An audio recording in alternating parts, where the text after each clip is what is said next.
पितुर्वरेण्यं भर्गो देवस्य धीमहि धियो यो न प्रचोदयात्। ये कह रहा हूँ कि खेत किसान के पास नहीं आता, किसान खेत के पास जाता है और उसी के जोतता है, उसी में बीज बोता है। खेत किसान के घर नहीं आता कि भाई साहब हमको जोत दीजिए और हमको बो दीजिए और हम काटेंगे और हमारी फसल ये लीजिए, हम आपके घर आ गए और हम अपनी फसल को आपके यहाँ ले गए। नहीं, किसान को ही जाना पड़ता है। किसान नहीं जाएगा तो बात बनेगी नहीं।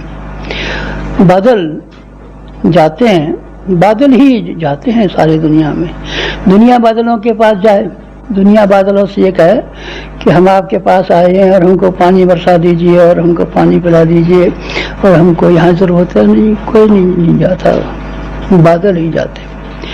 जो बड़ा है वही छोटों की पता लगाने के लिए जाता है, कौन का दुख है, किसको क्या आवश्यकता है, किसके लिए क्या करना चाहिए, ये तलाश करना उनका काम है जो बड़े हैं। प्राचीन काल में भी यही होता रहा, अभी भी ये होता रहा है। सूरज घूमता रहता है, सारे ग्रह और उपग्रह सूरज के पास नहीं जाते कि हम आपके पास आए हैं, लाइए रोशनी दे दीजिए।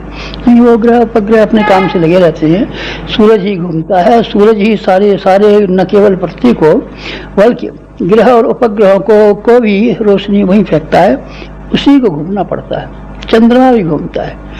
हवा के पास लोग नहीं जाते कि हमको ऑक्सीजन की जरूरत है, ऑक्सीजन का एक सिलेंडर कितना नाम को आता है और सारी जिंदगी भर में तो आप हजारों सिलेंडर ऑक्सीजन गैस खत्म कर लेते हैं।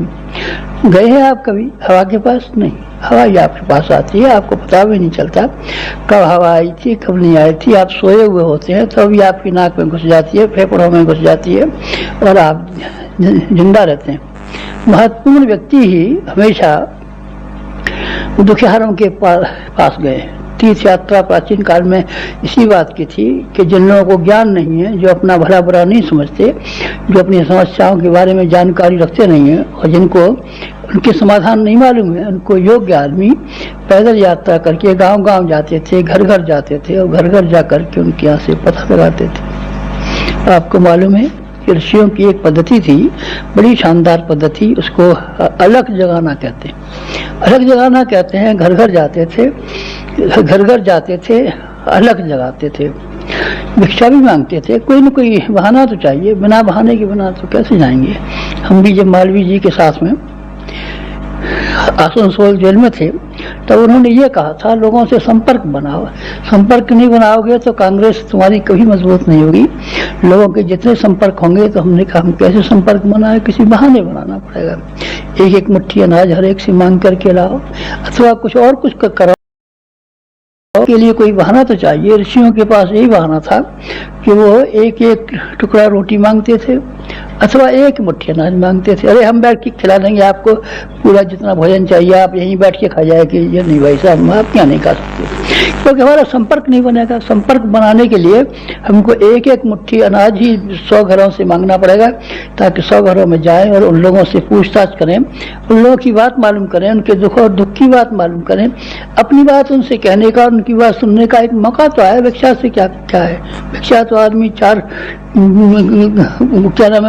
मेहनत, थोड़ी सी मेहनत कर ले तो अपना पेट भर लेगा। पेट भरने के लिए नहीं जाते थे, पेट भरने लायक नहीं थे वो, अपाहिज नहीं थे वो।